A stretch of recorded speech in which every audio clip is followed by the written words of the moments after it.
Hello, everyone. Welcome into the Thursday edition of Darkness Radio. I'm your host, Tim Dennis. A little bit of a different show today. A grandfather again for the second time. So I'm a little happy today. Some good news. Congratulations to my daughter and congratulations to little JT for entering the world. Grandpa's very proud of you and it's good to see you. So with that, we have a little bit of an encore presentation today, but we're going to mix it up a little bit as well. I had the pleasure of seeing Disclosure Day, as you know, a little bit early and gave you that review yesterday. But what I also did is before the movie, I went up and down the line and I did some interviews with some of the people who saw Disclosure Day. And I'll post those interviews on our blog at darknessradioshow.com so you can hear them. Now, there's a lot of background noise with the people I talked to. But one of the ones that was a little more clear that I'll post here was with Kathy. And Kathy had a lot to say about the supernatural. So I wanted to include it here. The other two people I interviewed talked more about Steven Spielberg and the actual movie itself.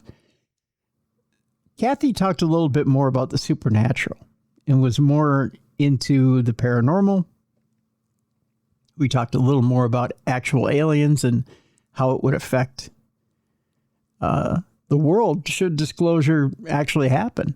And should this movie affect the way we see what actually happens with the world with disclosure this coming summer? It's an interesting conversation. So without further ado, here's Kathy, and then we'll come back and present our encore presentation today. Here she is. Okay. First of all, let me ask you your name. Kathy. Kathy. Okay. And let me ask you this. First of all, when was the first time you heard about the movie? And let me ask you, how long have you been looking forward to it? I heard about the movie a couple months ago. It was a preview to another movie we were seeing. And it looked super interesting. I'm 50 years old. So Steven Spielberg has been a part of my life since Jaws was made the year I was born. So super excited. I'm hoping it's going to be as good as Close Encounters, though I'm not 100% sure it's going to be aliens for sure. I don't know. You never know. But yeah, super excited to see how it ends up. Well, now with a title like Disclosure Day, wouldn't you think it's going to be aliens? They're disclosing something. But if the government's fall, You never know. really could be anything, right? Well, yeah. We're the aliens. Have you watched any of the interviews? I have not. Okay. On purpose. Because I like to be surprised and kind of go in blindly. Okay. So Because he kind of disclosed the plot of the movie on the Late Show with Stephen Colbert. okay. Oh, I'm glad I missed that. Yeah.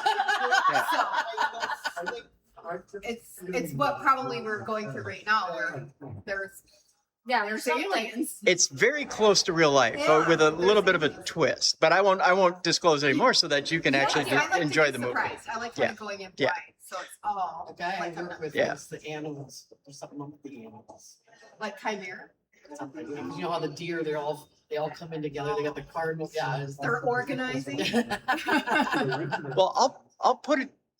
You know what? I'll ask you a few questions, and then you tell me. How big of a fan of the paranormal are you, and how much do you think about the government's disclosure movement right now? I would say I'm medium paranormal. I have a lot of friends that are deep in. I'm a skeptic. I wouldn't say yes or no, but maybe a careful skeptic. I also don't want anything to follow me home. So Right. The original law. I think sometimes the government thinks for our own good. The information, some information needs to be withheld for our own good.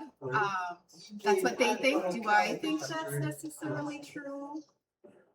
I don't know what you're withholding all of. So Yeah, I would like to have seen an end to that show. Should it be full disclosure? I don't know. Okay. I'm glad I'm not ready. So let me ask you this question. Spielberg's first movie was Close Encounters. Second alien movie was E.T. This would technically be the third act. Do you think that the third act, Disclosure Day, reveals anything that we don't know? And is he softening us up for a hard disclosure from the government? Like he's part of the government? Like he might be a mouthpiece for the government.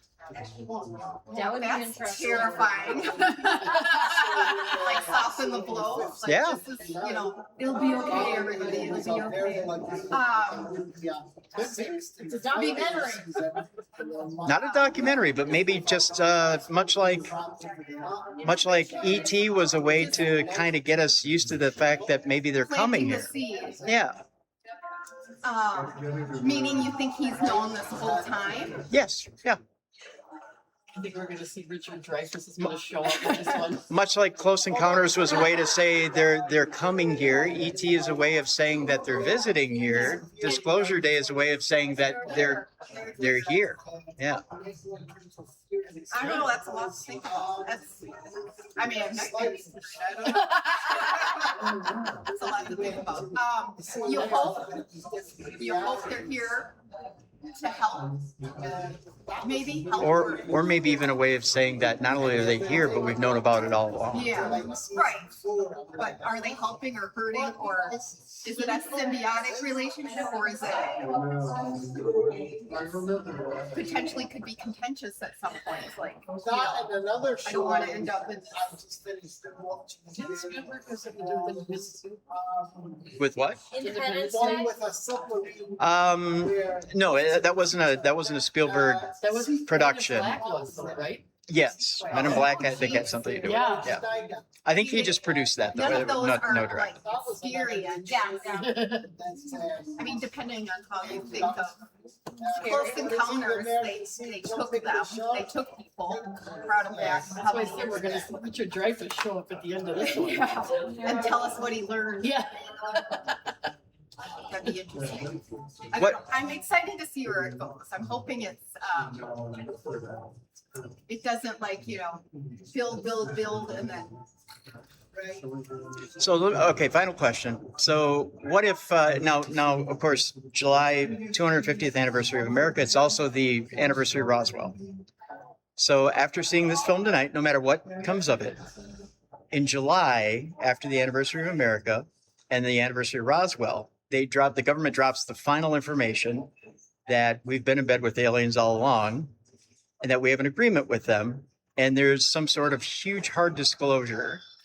And we end up seeing either dead alien bodies or we're introduced to a live alien. Would you be shocked at what you've seen in this movie? And would you change your mind about what you think about Steven Spielberg? Would I be like 100% surprised? Probably not. Just because it just seems like those things happen from time to time. Would it change your outlook on life? I will say this. With all those trials we had, was it just last year when they said that we do have biologics? We Yep. do have that. And there seemed to be no reaction from the world whatsoever. Yep. I guess I'm not that worried that the world's going to go crazy. Mhm. But I also was, as a child, a huge fan of the series V. Yes. Yes. So that would be a terrifying, I wanted to go. they ate gerbils and Yeah, stuff. So I totally went out of my mind. I wouldn't- and it wasn't until- that's what would be going through my mind as they brought out Alien A to be introduced. I'd be like, it's Diana, that's what I'd be thinking the whole time. For But like one game. I don't know. We'll see. I'm excited. I'm excited to see. Since I said I go to Excellent. one game. Thank you very much. So that is the brief little interview that we did with Kathy, talking about Disclosure Day. Again, Disclosure Day opens tomorrow, June 12th. I encourage you to go see it. It is rated PG-13 and is directed and produced by Steven Spielberg, with acting by Josh O'Connor, Emily Blunt, the wonderful Coleman Domingo, and Colin Firth. Again, I gave it 4 out of 5 stars. I thought it was a wonderful movie. I think you're going to be surprised by it and what you see in it. and especially the way it ends. And again, no spoilers, but I look forward to talking to each and every one of you about what you thought about this movie, especially with how things are going in the world today. Very interesting movie. All right, with that, we'll move on. And it's time for today's topic, which again is an encore presentation. And an encore presentation that I thought was of a program I thought was quite wonderful and has come up time and time again since we first aired this. We talked about in the past, especially with Raymond Moody, about Elvis coming up as a spirit guide. And I've had my own experience with this since we aired this program. Ladies and gentlemen, here's an encore presentation of Miguel Conner talking about his book, The Occult Elvis, The Mystical and Magical Life of the King, right here on the best in paranormal podcasting. This is Darkness Radio. This is kind of the way we're going to do things. As you know, I've got a love of the paranormal. I've got a love of music. We're going to combine things today. And I had the privilege of reading a very interesting book. I sought this book out because I saw this book and I had to not only read it, but I had to get a hold of the author and I had to pick his brain here because I'll tell you, my parents had a love of Elvis Presley. And one of the things that our author says today in his book is you're either an Elvis fan or you're a Beatles fan. And you're one or the other. I find myself not knowing which camp I'm in because my parents were such Elvis fans that it kind of drove me away a little bit. So, but I did find a little bit of a fascination with him. So as I went to read about his perspective of Elvis, and I'll tell you what the name of the book is here, and it grabs your attention. And the minute I saw the name of the book, it grabbed my attention, and I knew I had to get a hold of Miguel Conner, our guest today. It's The Occult Elvis, The Mystical and Magical Life of the King. And I went, wait a minute, what? And then I went, oh yeah, you know what? When you think about it, yeah. It hits you right between the eyes, right? So let me tell you first a little bit about Miguel, and we'll bring him in and get to the heart of what this book is about. Because you think to yourself, was Elvis really a magician? When you start to break it down and think about it, yeah, he really was. But Miguel goes deeper into it. From the very beginnings, his very beginnings, from the moment he was born, something magical did happen. We'll talk about what that is, to his very death. There's something mystical and magical about that as well, to even what Dr. Raymond Moody says. Elvis actually showed up in people's near-death experiences, and he even showed up as a full-body apparition to people. There's something mystical and magical about Elvis himself. We're going to talk about that today with our guest, Miguel Conner. Let me tell you a little bit about Miguel himself. He's a writer, voiceover artist, and host of the popular podcast and Bite Gnostic Radio. His books include Voices of Gnosticism, Stargazer, Heretic, and The Executioner's Daughter. I want to welcome in for the first time to Darkness Radio, Miguel Conner. Miguel, thank you so much for being here today. Thanks for having me on, and how dare you not take a side? You are the heretic. I know, I'm the heretic, aren't I? You know what it is, though? Okay, I will admit this much. Okay, so I'll go Beatles. I'll take a side. And the only reason being is that I guess as a kid, I was more enthralled with, now you're really going to hate me for this, Miguel. I was more enthralled with McCartney's solo stuff than I was the Beatles. I was a Wings fan. Okay. Oh, I'm that guy. I'm the guy everybody hates. I was a Wings fan. Do you Great hate me? music. Do you hate me even now, Miguel? No. I mean, again, this is not something I made up. That's from a scene in Quentin Tarantino's Pulp Fiction, the theatrical release. He later, like George Lucas, he removed the scene because, these directors. But that's where Mia Wallace, played by Uma Thurman, goes up to Vincent Vega, played by John Travolta, and she's filming us, and she gives a speech. There are only two types of people in the world, an Elvis people or a Beatles people. Right. They can like each other, but they are not the same. That will tell you a lot about who you are. And it's pretty open-ended, but it just made sense. I think it's true. And I know what an Elvis person is, but I still don't know what a Beatles person is. I haven't gone down that rabbit hole yet. I don't know either, right? I mean, yeah, beyond words. Sometimes it's beyond words. It's just an experience, state of being. Who knows? Would it? I don't want to cast aspersions, but maybe would the Beatles people be more free-loving hippie, and the Elvis people be more? Would you say they're? You can't say they're more grounded, can you? No, I think the Elvis people are the shamans and the magicians of this culture, the American shamans and magicians, and who understand technology, who understand what the American ethos is, and so forth. So that's what I would put Elvis, although I'm not going to describe anymore. Again, I want the readers to make up their own mind, even with what a Beatles person is. Yeah, fair. You say even coming into this world, Elvis had something mystical and magical about him. And I want you to explain what it was that was so mystical and magical about Elvis's birth that was different than everybody else. I mean, more than just being a twin and having his twin Jesse with him and the unfortunate stillbirth of Jesse. What was it that was so special about Elvis's birth? Well, like I write in the book, it's almost like Elvis was fated to be Elvis. He could not be Elvis. And it started from the moment of his birth, perhaps before. One of the themes in the book is, can we escape our fate, or can we make a destiny? Are we all just like Oedipus or Elvis, and everything's set in stone?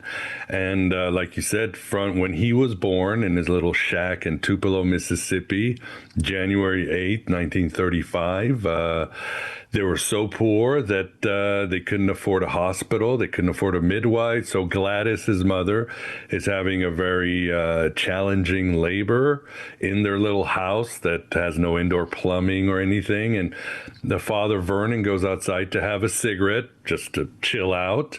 And all of a sudden, this blue alien light appears over the house. And this light, of course, freaks out poor Vernon. Suddenly all sound is muffled. The sound of the coyote stops, the wind stops, and Vernon freaks out, and he runs back inside and, like you said, faces the tragedy of Jesse, Elvis's twin, coming out stillborn, and then 35 minutes later, Elvis is born. And it was right there, it was already set in stone, because as I speculate, or I let the reader decide, was this some sort of extraterrestrial craft dropping off their latest space messiah, which they tend to do, whether it's Elvis or Bowie or Jesus, whatever rock star is there to change history? Or was it a heralding star like we see in so many of these myths and stories? There was, stars when Jesus was born, Genghis Khan, Julius Caesar, Alexander the Great. It's very normal to see the heavens welcoming this new historic figure. And this blue light, alien blue light, would follow Elvis all through his life. And I give plenty of examples from this is the power that he used to meditate and use magic. This was his favorite color. This was, it appeared in many times of his life, including the day he died. And alien blue light is very common in extraterrestrial literature. From the crafts to how the aliens appear. Even Whitley Strieber says when he'd go out see the visitors, suddenly this blue light would appear. So you have this theme all throughout the book of the alien blue light, Elvis, and extraterrestrials. It's interesting. You say alien blue light, but at the same time, he tied himself tightly to spirituality. So are they one and the same? I guess I ask you this, and I want your interpretation. And I know you say you want the reader's interpretation. I know what I pull away from it. And I guess I can share that with you too, but I want your interpretation first. Well, I mean, I don't think there can be an interpretation, because we live in times where the line between religion and ufology are hopelessly blurred. and people were grappling with the nature of angels 500 years ago. Now we're grappling with the nature of aliens. So your guess is as good as mine. I mean, I have my ideas. I'm more of a John Keel, ultra dimensional beings, these intelligences. But and Elvis thought the same thing. That's what's interesting about Elvis, is that he had a very sophisticated view of aliens. Remember, when he started reading this literature and having UFO experiences, he had 3. This was a time when people thought aliens were like little green men and they had combustion engines and just very, very archaic type of views. But he was already speculating that they could be interdimensional. They had telepathic powers that were stopping us from destroying ourselves. He read von Daniget's Chariots of the Gods, and he said perhaps we are seated. The ancient astronaut theory works. And he read the Old Testament and saw that scene from Ezekiel and said, maybe those wheels are alien craft and so forth. So, and he was a big Trekkie, big Trekkie, big science fiction fan. So he was speculating without having to take a stance what all these aliens were, and could the Book of Enoch watchers actually be some sort of aliens and so forth. So he was way ahead of the curve on this. And again, he never took a stance because he was always researching and trying to figure. He'd be more comfortable today on social media debating UFOs than he was in the early 60s. And as I argue, Elvis was just very advanced when he was ahead of the curve, whether it was martial arts, spirituality, alien encounters, all that. He was just, and they were part of his life the whole time. I wonder too, there wasn't, because he was so tightly controlled by Colonel Parker and he was so tightly controlled by the studio system. It doesn't seem, I mean, there were bits and pieces where he would, he'd get a little bit of that message out there, but do you think if he wasn't so tightly controlled by the system, that a lot more of these messages would have got out, not just to the people around him, but that he would have been able to sit in front of a microphone and espouse a lot more of this? I don't think so. I don't think they had such a hold on him. When he got into alternative spirituality and occultism, he drove everybody crazy because he wouldn't shut up about it. And suddenly, the parties were replaced by meditation circles, and the chats were Elvis with his book asking people about the nature of Christ, or can people levitate, or what's reincarnation? And he didn't broadcast it, but he didn't hide it. It became a passion for him. And he kept his music, or at the time he was just doing movies. So it's kind of like, give me the role, give me millions of dollars, and then I'm going to sit there and talk about the occult and do yoga and study Yogananda and read about Blavatsky and ufology and all that. So, but it did drive people crazy because it overtook him. Parker said he's on this religious kick. He almost quit twice the entertainment business in the 60s, one to be a Hindu monk and another one to be a Christian monk, because it became the most important thing in his life. He was still trying to figure out, why did Jesse die? Why did I grow up poor and now I'm the most famous person in the world? Do I have a purpose? Why did my mother die in the late 50s when I was just becoming popular? And even as a child, he was always very curious about the nature of things, the bigger questions of life. So it did consume him very much. And again, it drove people crazy. But he was seeding this. I mean, he, as many have noted, he was seeding what would later become the 60s countercultural movement. He was meditating in Yogananda's ashram years before George Harrison made an appearance. And he was talking about martial arts. Remember, martial arts was considered very fringe and controversial and exotic.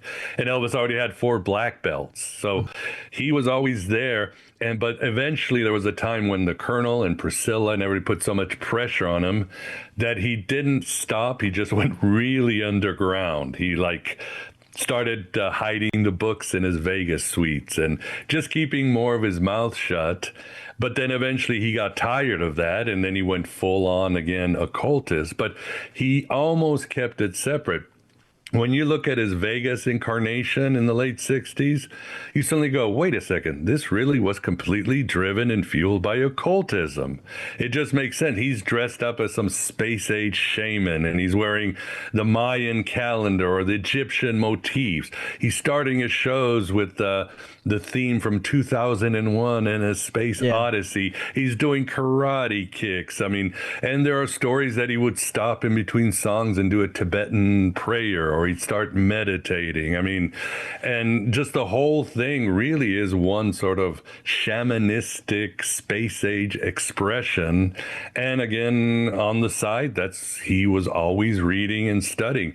He would always have workers carrying 200 books on the occult everywhere he went, Vegas, studios, and he was always meditating, practicing magical rituals, astral travel, and he loved talking about it. But unfortunately, the people didn't want to talk about it in his circles. There's a story where he sent a friend to Manly P. Hall's office, and the guy shows up, and the secretary's like, Mr. Hall is very busy.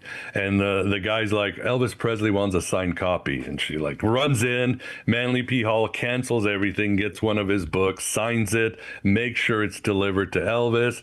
Elvis is so happy he had to go to the studio. He goes to the studio and he's like, hey, let's talk about ancient symbols and myths and all that. And of course, everybody at the studio is like, no, we don't. We just want to make music and then go party. Please stop. But that was basically Elvis's life.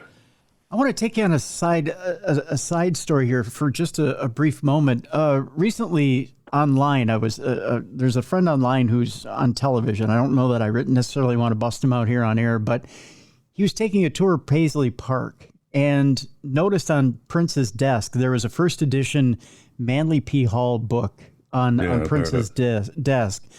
Now, I have to ask you this, Miguel. What is it about entertainers, singers, in particular musicians? I want to bring it out with musicians, that they're attracted to Manly P. Hall. What is it about Manly P. Hall's message that grabs them by the lapels and brings them in? What is it about that message?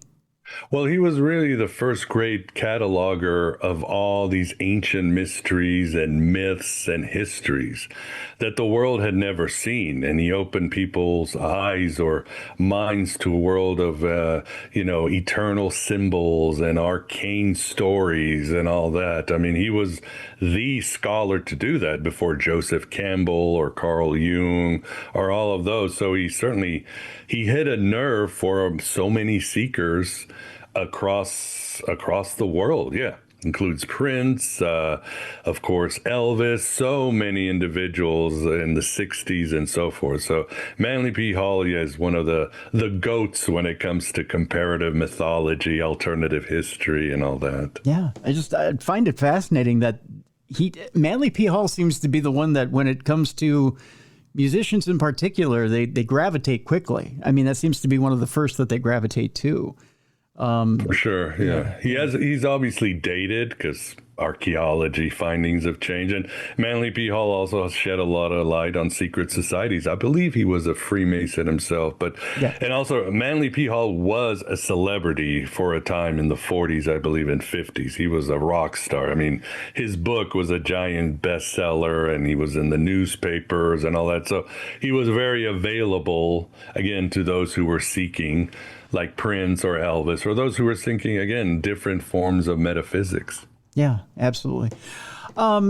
Switching gears a little bit here, I want to talk about what might have laid the seeds for Elvis to really start thinking outside the box. Because you think, small town boy, poor kid, really, and what gets you from thinking in a narrowscape to, narrow box, small house, thinking, I don't have much of anything, and how do I just get by in life, to thinking of big, wide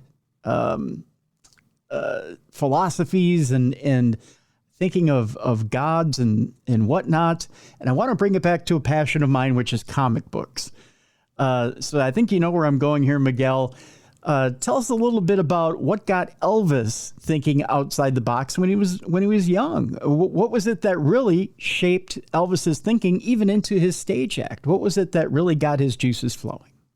Well, we go back to Jesse for sure. As I write in the book, it's a condition called a twinless survivor. And obviously losing a twin is hard, but a twinless survivor, somebody who loses their twin at birth, is a life-altering effect. They're born with survivor's guilt.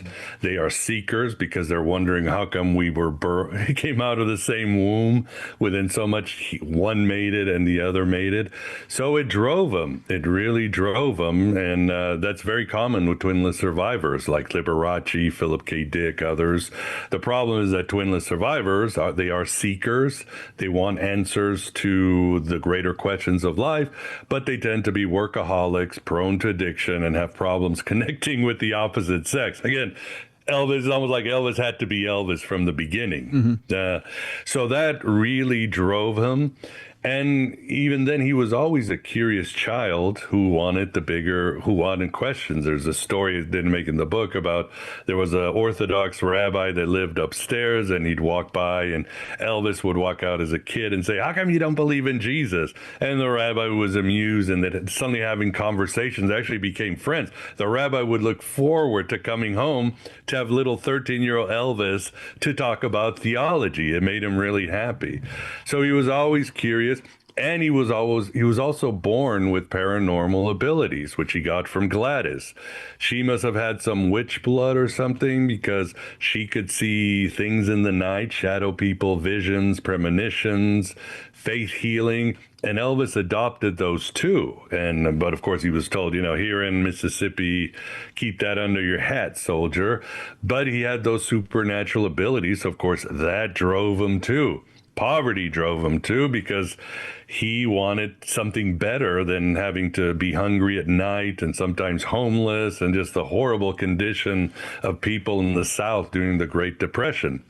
And like you said, comic books was a big thing. Remember, comic books were not mainstream back then. This was edgy stuff for the dirty masses. It was fringe. It was, comic books were often banned in California and Louisiana. It was just, it was not proper to read comic books. But he loved comic books for the escapism. Remember, he was a science fiction fan, and the one he loved was Captain Marvel. And that's the most occult hero you could think of. I mean, Jack Kirby said he based Thor off of Captain Marvel because it was the most pagan figure he could think of. And remember the story. We know Captain Marvel DC today is Shazam, but back then he was called Captain Marvel with the lightning bolt, which Elvis would adopt at his own logo. But this is a figure. There's some guy sees a wizard. The wizard gives him the magical name, and he's turned into this figure that's a combination of Hermes and Hercules and Solomon and Zeus and all that. And Elvis felt this transformation, this being ability to change was so inspirational, especially Captain Marvel Jr., his name Freddie Freeman, who was a handicapped kid who would say Shazam and turn into the superhero. Elvis said if this poor outcast a kid can turn into this mighty figure larger than life, then maybe I can. It was a very symbolical inspiration. He loved the magic and the science fiction. So all these things drove Elvis. And by the time he was a teenager, he was already asking changing his position. He could astral travel. He confessed to one of his first girlfriends that he could leave his body and travel the planets, but he had to keep it secret. By the time he was in the army, he believed in reincarnation. He was reading alternative books like Khalil Gibran the Prophet. He was trying Eastern wellness modalities, but in the 60s, when he became disillusioned with his fame and money, and he met his spiritual teacher, Larry Geller, who was also his hairdresser, that's when he went to the races. I never put two and two together until reading your book between Captain Marvel and the way he dressed himself on stage and in his so hair. Obvious. And then when you put the parallels together between Captain Marvel, or even Captain Marvel Jr., and Elvis in his presentation, and I went, of course, it's so obvious, even down to the capes. And I went, come on, I mean, it's right there. And as I sat and I, in my mind, I put the two of them together side by side, and I went, of course. And then you even pointed out the logo, the TCB logo. And I went, but of course, it's all right there. And I don't know why it wasn't so obvious to begin with. So obvious. Yeah. It's just amazing. Well, I tell you what, we're going to take our break right here. When we come back, I want to expound a little bit about some of the things you talked about. Elvis's ability to heal. There's some instances throughout his life where he would try to, or I shouldn't say try to, he did. He did some hands-on healing. And there's some instances, some documented instances where he would heal people. I also want to talk a little bit later in the program about some documented instances after his death. So there are a sliver of people out there who believe Elvis never died. We're going to clear that up here. But Dr. Raymond Moody released an entire book. Dr. Moody's been on this program about not only near-death experiences where Elvis has shown up, but also full-body apparitions of Elvis. And the fact that Elvis continued his work, his earthly work, and has come forward and assured people that there is an afterlife. And this, I'm trying to think of a good way of putting this as we go to break, Miguel, this otherworldly Elvis. I think there's this outside, there's an outside image that people saw this entertainer who entertained the masses and had this sex appeal. And there's this eye candy, right? But there's so much more underneath. There's this deeper entertainer. And when we come back, I want to talk about the modality of that. We're going to talk about sex magic when we come back. Was there a conscious effort to use sex magic?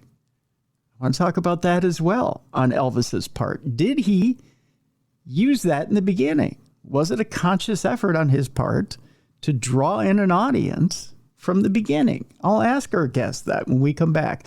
The book is a fascinating one, folks, and I encourage you to pick it up. We have a link in the description of this program. The Occult Elvis, The Mystical and Magical Life of the King. Miguel Conner is our guest. He's the author.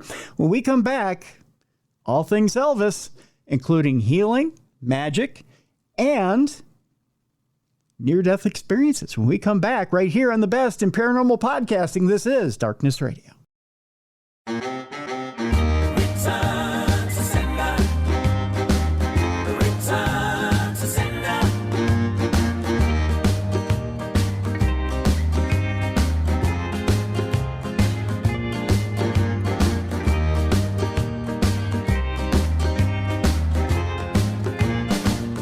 Welcome back to the best in paranormal podcasting. This is Darkness Radio. I'm your host, Tim Dennis. My guest is Miguel Conner. He is the author of this wonderful book we're talking about today, The Occult Elvis, The Mystical and Magical Life of the King. Before we went to break, I was teasing that we were going to talk a little bit first about something that Miguel had mentioned earlier in the program, and that is Elvis's ability to heal, which you want to talk about something that was kept under wraps. I think there were some instances that I think not a lot of people knew about here, Miguel, and that is that Elvis did have the ability to heal, whether it be some people psychosomatic thinking that, well, he laid his hands on me, I feel much better now, to his actual ability to lay hands on people and actually heal people. Can you give us one or two examples of that ability? Sure. And for your audience, keep in mind that I didn't get this from the tabloids or YouTube conspiracy channels. Everything in the book I got from very lauded, copy-edited biographies that have been around for decades. Again, they've been edited. They're from people like Priscilla, Memphis Mafia. Some are written by very important historians, very sober historians. And I always use instances where he wasn't alone. So there are eyewitnesses. For example, Priscilla saying that he could heal her headaches at a touch, and that he healed his grandmother Minnie Mae's arthritis. It was something he could heal hangovers, nausea. Ginger Alden talks a lot about that. But then, yeah, there are very more extreme situations of this power that he had. One of them is he's driving around Memphis in his limo, and he sees a bus over the sidewalk, and he sees the driver staggering outside with his hand over his chest.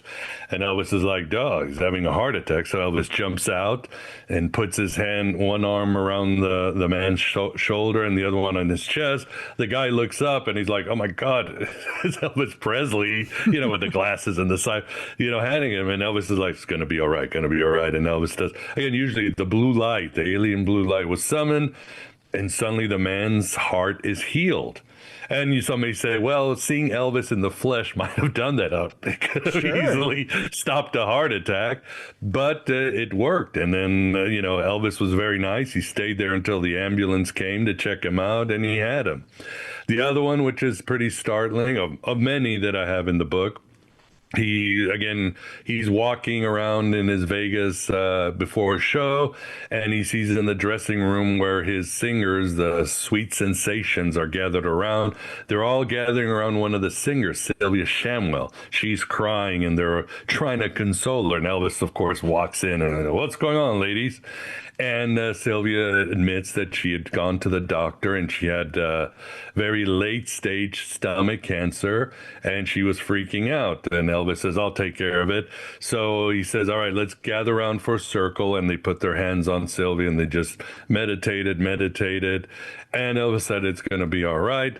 The next day after the show, Sylvia goes to the doctor. Cancer is gone. So that's just one of the many incredible. And that's ironic. That's the one thing that he didn't have to hide when he was a kid. It was something that he and his family, because it was, faith healing is part of Pentecostalism and evangelical Christianity. But yeah, he was a healer through and through. Sometimes he failed, I think, when his friend was resisting it or something. But 90% of the time he could heal anybody except for himself, as we know this how the story ends. Well, and isn't that the way, though, with most healers? You can heal anybody but yourself. I mean, you can never turn that gift inward.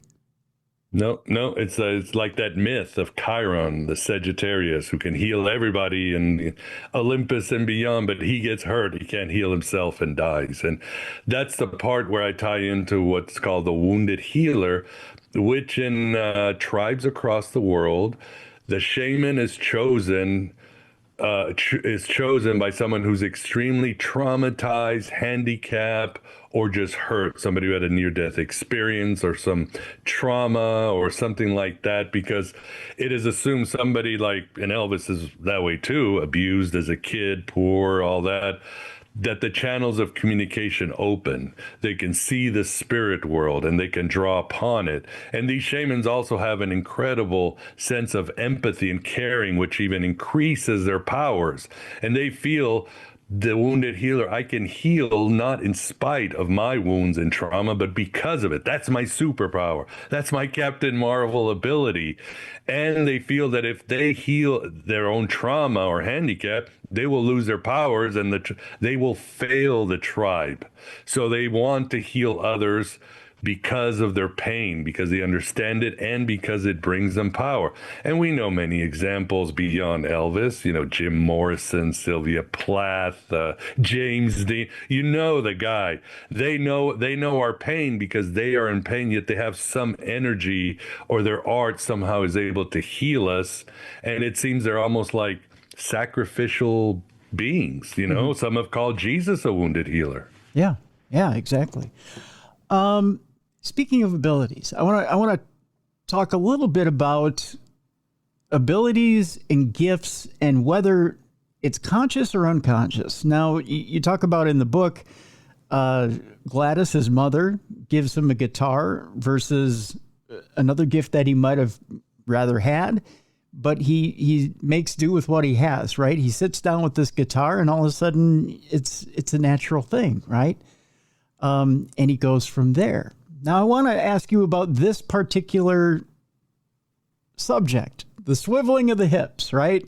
It's the, he starts to, as you point out, he's learning music, he's learning in the church, he's learning, and there was no, what's a good way of putting this? There was no prejudice on the Presleys, in the Presleys' lexicon, so to speak, because they grew up in a poor area.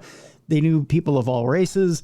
And Elvis was enthralled with black music. It's what he saw. It's what he saw in the church, the gospel music. It inspired him, right? Mm-hmm. It spoke to his spirit. It elevated his spirit. So that's what he gravitated to. Is that fair to say? Yeah. Well, he saw an amazing story and an amazing pain and past in the blues and gospel and so forth. He saw the pain of the slave and the anxiety of the white farmer and those outcasts and misfits and people who were struggling in this American country, who did their best, and these people that were always looking at God, at the spirits for inspiration and energy. So he really loved that, and he loved the energy, and he really started adopting it for himself. And as many have said, rock music is this fusion of blues with the plight of the slave, but also that African animism of the devil trickster and the spirits, plus also Pentecostalism or gospel, which is more of an experiential type of Christianity. Some scholars have said that Pentecostalism is like the ancient mysteries, except you're not possessed by Dionysus, you're possessed by the Holy Spirit. And people, other denominations used to complain that Pentecostalism was just mixing Jesus and sex, because you'd get grip and everybody's jumping and touching each other. And in fact, in these churches, whenever you were gripped by the Holy Spirit and you started dancing in the aisles, it was called rock and rolling. That was the term. Yep. And people who first saw people, artists like Johnny Cash and Elvis and Jerry Lee Lewis used to go to concert. This is like a holy tent revival. So I say rock music was really a form of spirituality. And all these guys, Little Richard, Elvis, they knew it too, because they were all B.B. King. They all came from the same churches, and they all knew the blues. So this really was a form of spirituality, and Elvis loved that. And he never wrote his music, but he could understand the energy, the quest for God, the quest for wholeness, the pain that was in these songs. And he could bring it and tap into it and make it his own and express it in a way that nobody could. And remember, his first hit, the one that woke up an entire generation. John Lennon said when he heard this song, what did he say? Before Elvis, there was nothing. Same with Bob Dylan and others, was Heartbreak Hotel. Mm-hmm. And this is a song about somebody depressed who's going to a hotel to commit suicide. So right there from the get-go, there was this power with Elvis's music. And yeah, he would go to the black churches, gospel radio stations, and the tables were flipped. He had to sit at the back in the segregated place with the white folk, and the black people all got. But he didn't care, because he loved that music. He loved Spanish music. He just loved any type of music that was seeking a higher form of consciousness and the quest for God. So he's getting the feeling. He's getting that. It's almost like he's absorbing the vibration. He's taking it, turning it around, and putting it back out, right? He's a conduit. That's what shamans do. They go to the spirit world, they come back with the information, the medicine, and they give it to the tribe. And remember, across the world, shamans are very much about theatrics and music. It's essential. They all look more like Elton John than they look like a witch doctor. You know what I mean? Right. So that's what Elvis was doing, as I argue. So as I bring this around full circle here, Miguel, I would ask you this. Did he consciously get on stage with the swiveling of the hips and use sex magic to try and entrance his audience, to show up in droves, to push the music out there and maybe make himself a little more popular than everyone else? It probably was unconscious. I think the Baz Luhrmann movie kind of gets it right, where he was just so nervous. I think the swiveling of the hips was anxiety. I don't think he was trying to do Kundalini off the bat. It was natural. Most of what Elvis did was often natural. He didn't know how to read or write music. And I mean, here's the story. When he went to Sun Records and he did some tapes and all that, and the owner, San Phillips, wanted to get like a super group, like an Asia, or, one of those groups, the Traveling Wilburys. And they're trying to put musicians, and the secretary, this Elvis kid came in, and he's a good, he's good on the eyes, at least. Maybe we could Milli Vanilli him or something. So he invites Elvis, and they're doing music all day, and Elvis is bombing. He is bombing. He can't get anything right. At the end of the day, Sam Phillips is like, I give up. Let's call it a day. He goes to the back to start putting tapes away and furniture and all that. And Elvis is sitting. Something came over Elvis. And Elvis came over Elvis because he suddenly decides to play a song that's very niche. You'd have to be a black person or an artist to know this song. And it's that song, It's All Right, Mama. And Elvis starts singing it, except something grips him. And you're right. Suddenly he's shaking his hips and doing the hiccups and then all that. And suddenly, and he sounds like his voice is completely alien. Some spirit came over, and Sam Phillips is on the other room and goes, that's the sound I have been looking for all my life. This is the sound of the future. And that's a kind of song that only Sam Phillips would have known. Nobody in Memphis would have known that song. So, and that record, signed him to a record deal, and that song hit the top of the chart. So with Elvis, there's always something, it's almost like conscious or unconscious is almost cannot be described. It's like, it happened. You also mentioned in the book there at the time there's different artists that did have a problem, black artists that did have a problem and didn't have a problem with him. Ray Charles had a problem with him. B.B. King didn't have a problem with him. Very much, very much. I mean, there's the argument that he elevated this type of culture, black culture, and he made a lot of people millionaires. Let's not play around. Right. So that was good. And a lot of black musicians got jobs and DJs and all that. Then there's the other argument that he was stealing, and he was. I mean, he's a trickster. That's what you do. That's what David Bowie did, Led Zeppelin, the Beatles. They were stealing from the blues and country and all that. So he did, but he did fuse it with his own sort of Elvis thing. And I think it was a great thing. Sorry, tricksters steal. What did David Bowie says? It's not stealing if I make it better. That was his famous argument. And Elvis certainly did that. And again, he appropriated, he alchemized, and he created something truly amazing. But then again, not just elevated blacks, but elevated other groups. It gave young people a voice. It opened the doors for alternative spirituality. It gave meaning and hope to a younger generation, and certainly pissed off the status quo. We have to forget when he came out, it was a firestorm. The world had never seen anything like this, but he was also very hated. The government didn't like him. The churches didn't like him. There were articles saying that he was an end lover and a homosexual, and it was very intense.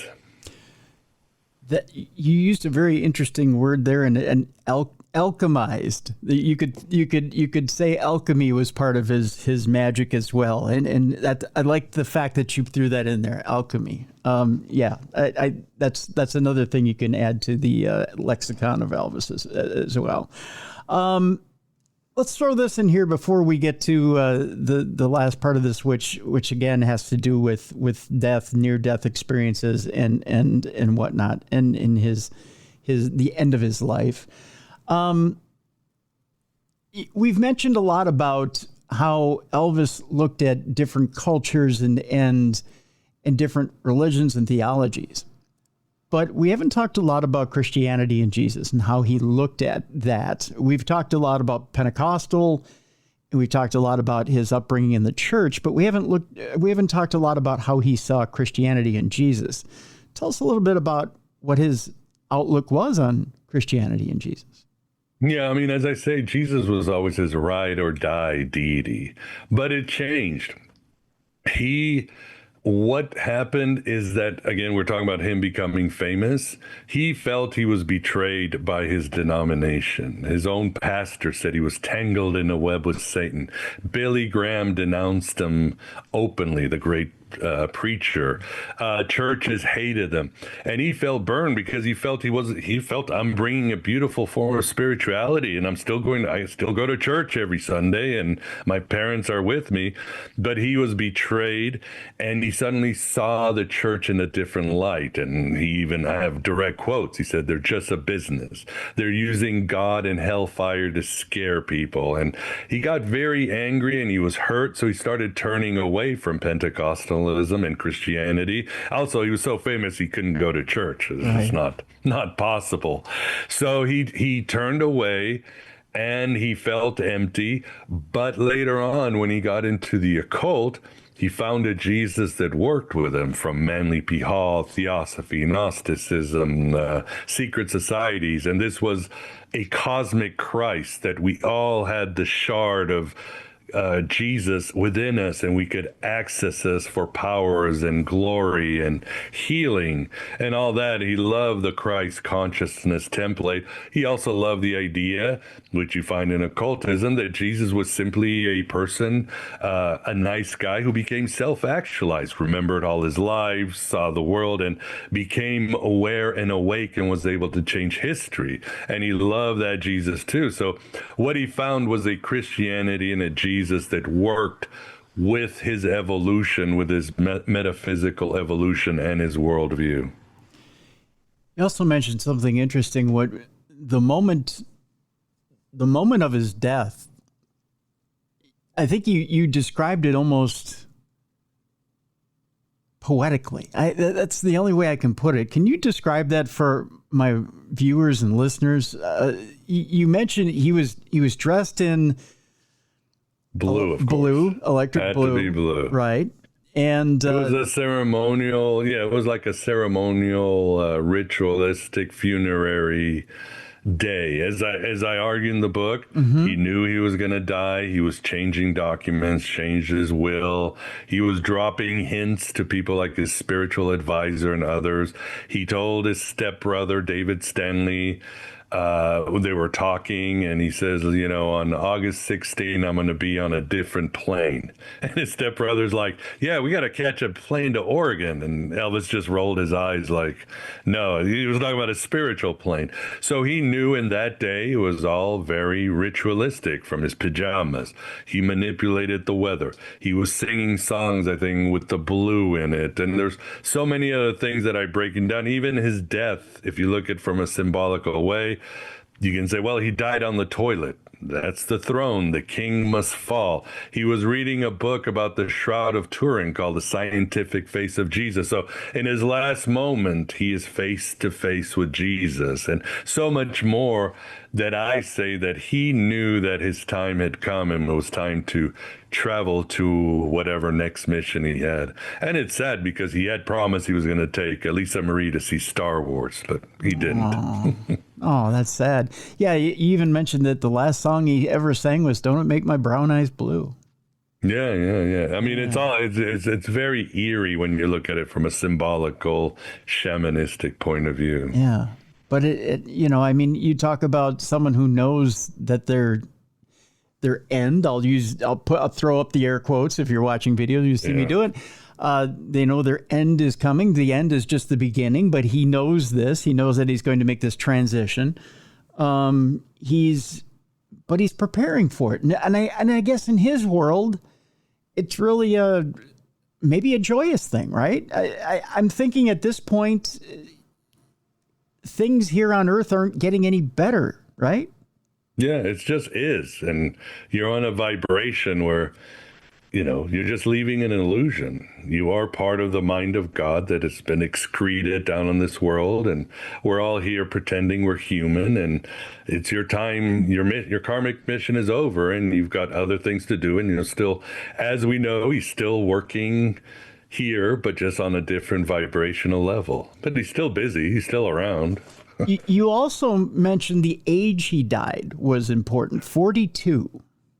42, yeah, that's a good point. Remember, he lived in Memphis, which was originally called Aktawi, meaning the land, the place between two lands. Elvis was always at the crossroads of everything.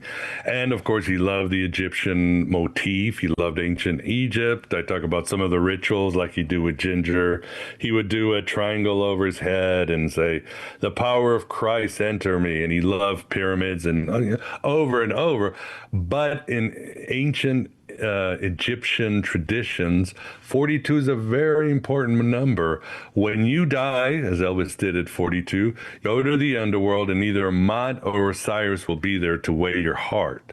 And they will ask you 42 negative sins. In other words, they'll ask you, what are 42 things that you didn't do? Like, I never murdered anybody. I never cheated on my taxes.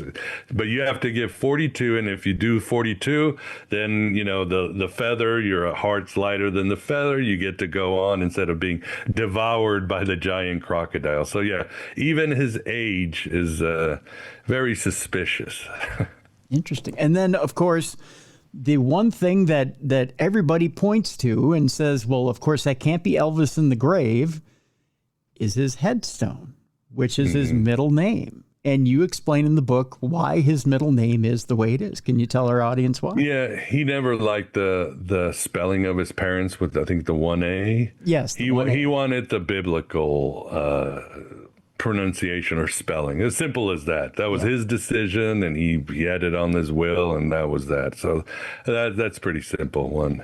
And it was supposed to be with 2 A's the entire time. There was just a mix-up when they filled out the... Yeah, something like that, Yeah. And it's as simple as that, folks. And even Dr. Raymond Moody came out with a book of encounters with Elvis after he passed away, which is quite fascinating. And again, I'm gonna refer you back to this wonderful book that Miguel has come out with. It's called The Occult Elvis, The Mystical and Magical Life of the King, which we have a link in the description of this program. Let's just cap one or two of these here, because again, I find these not only near-death experiences, but these full-body apparitions that have come back, and Elvis coming back and actually interacting with people that not only has he known but had brief encounters with. Maybe Miguel, you can tell us about one or two of these. The fact that there are so many of them that Raymond Moody put together a book is fascinating. Yeah, and there's much more. I mean, there are so many, and people are emailing me new ones. You can go to the Graceland website right now. There's a page dedicated to your Elvis apparitions. He's very busy, and he's been very busy. Obviously, it was very intense when he died. There was so much poltergeist activity with people he knew, like the radio exploding and sparks and electricity going out in ex-girlfriends' houses and so much. So, God, there's so many, and some of them are really beautiful and very touching, and some of them are incredible and very vivid. I mean, my favorite is, for example, the day he died, there was a farmer, and Elvis was always the most giving person, never asked, no strings attached, but there was a farmer who almost lost his farm because his tractor broke down in Memphis. Elvis wrote him a check for a brand new tractor and said, don't worry about it. But the guy's working out in the field and suddenly turns around and he sees Elvis, and the farmer's like, hey, Elvis, what are you doing here? And Elvis is like, I came to say goodbye. And then the farmer hears his wife in the distance, turns around, his wife's running out of the house. Elvis has died. And he turns around and Elvis is gone. So, and so many other beautiful ones. Like, for example, there's a lady who suddenly she was in her office, and suddenly Elvis walks in. And this is after he died. And for some reason, she's like, it was normal. And Elvis sits down and they have this conversation, and she says, you know, on the day you died, two young girls were killed because it was such chaos that a car accidentally hit them. And Elvis is like, I'm really sorry, but I took care of these girls. And she's like, well, what are you doing here? And she's like, you know, tell me about your life. And she's like, you know what? I've wasted my entire life. I'm a corporate girl of this and that, but I have no joy. And Elvis is like, Well, why don't you change that? Start living your life. And she said, all right. And then he walks out. Simple as that. Over and over, these apparitions, like there was this girl who had Down syndrome, and she was a big Elvis fan, but she had a lot of health problems, and she didn't understand when Elvis died. But she was still a fan, but her issues got worse, and she was in her deathbed, and suddenly she looks up and she screams, "Elvis is here!" and then she passes away. So many more examples. I could just go on and on. Isn't that amazing? You read some of those experiences and you think, okay, first of all, here's a guy who doesn't have to go around doing this stuff in the afterlife, but even after he's done what he did in this life to try to entertain as many people as he could and give to as many people as he did, he's still reaching out in the afterlife trying to help as many people as he can. Yeah, or he appears in heaven as sort of a guardian for those who've had near-death experiences, including his stepbrother, Billy Stanley, and others. He will appear at the doorway and he'll say, your mission ain't over. I'm here to tell you, go back and do this and this and that. So, yeah he is taking mythological, divine states that you rarely see with figures in history, and he's still appearing in people's dreams and visions, and he's still around. He is the personification of America's soul, and he's America's magician. He's America's caretaker, and he's not going to go away because he's got messages. That's true. That's amazing. That is absolutely amazing. Well, you know what, Miguel, on that, that's probably a good place for us to wrap this program and let people go get the book and read about everything that is Elvis and the Occult Elvis. The name of the book is The Occult Elvis, The Mystical and Magical Life of the King. There's so much more to read in this book about Elvis's life and that side of Elvis, because there's so much more in there. Elvis has dived into Gnosticism, why Elvis is really a shaman, and his everything about Elvis and that side of Elvis that really we don't know much about, but there is everything in there to learn in Miguel's book. Miguel, any last thoughts before we leave people today? No, not really. Again, the book also shows a lot of the darkness in Elvis's life, and there are sections that talk about addiction. For people to get help, I give various lenses on why Elvis fell, from alchemy to Steiner to Alcoholics Anonymous to Carl Jung, different ways so we can see if there are lessons in our lives, and also to see what a multidimensional figure he was. So yeah, we've only scratched the surface of all the rise and fall of Elvis and all the powers of fate and the gods that were working through him, and maybe even aliens. That's right. We didn't even talk about aliens either. So there's that as well. And in Elvis's alien experiences, we want to leave that for the book as well. So I want to thank you, Miguel, for being on the program. And again, go get The Occult Elvis, The Mystical and Magical Life of the King. Miguel, thank you so much for being on the program today. Thanks for having me on. Enjoyed it. Thank you.